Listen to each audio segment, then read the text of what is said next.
ચાલો હવે વિદ્યાર્થી મિત્રો આપણે જોઈએ વિદ્યુત ભારોના તંત્રને લીધે સ્થિતિમાન.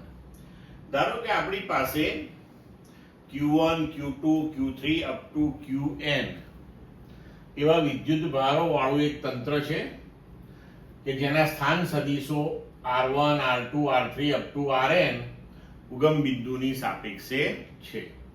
અને આ જે વિદ્યુત ભારિત તંત્ર છે આપણે અથવા તો વિદ્યુત ભારોનું જે તંત્ર છે તેના લીધે કરીને કોઈ બિંદુ P કે જેનો ઉગમ બિંદુની સાપેક્ષે સ્થાન સદિશ R છે ત્યાં આપણે વિદ્યુત સ્થિતિમાન શોધવું છે. બરાબર? તો અહીં પણ આપણે સંપાતપણાનો સિદ્ધાંત વાપરી શકીએ છીએ. આપણે શું કરવું પડશે કે પ્રત્યેક વિદ્યુત ભારના લીધે કરીને P બિંદુએ આપણને મળતું સ્થિતિમાન શોધવું પડે અને ત્યારબાદ એ બધા જ સ્થિતિમાનોનો આપણે બૈજિક સરવાળો કરીએ એટલે P બિંદુએ આપણને કુલ વિદ્યુત સ્થિતિમાન પ્રાપ્ત થાય. તો P બિંદુએ Q1 વિદ્યુત ભારને લીધે સ્થિતિમાન કેટલું થશે? તો KQ1 upon Q1 અને P વચ્ચેનું અંતર. બરાબર છે? તો K એટલે 1/4πε0 Q1 અને Q1 થી P નું અંતર એને આપણે લખીએ R1P. તેવી જ રીતે આપણે Q2 વિદ્યુત ભાર અને P વચ્ચેનું અંતર R2P લઈએ તો V2 બરાબર 1/4πε0 Q2 upon R2P.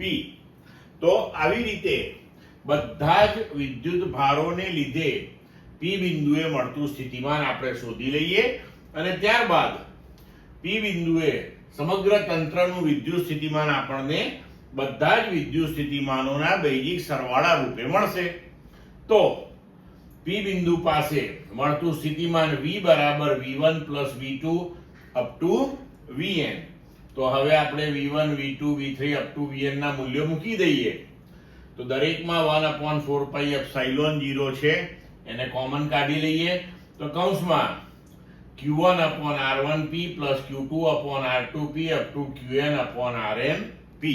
તો આપણે એને લખી શકીએ 1/4πε0 સિગ્મા I બરાબર 1 to n Qi upon RIP. તો હવે આપણે આ RIP જે છે એને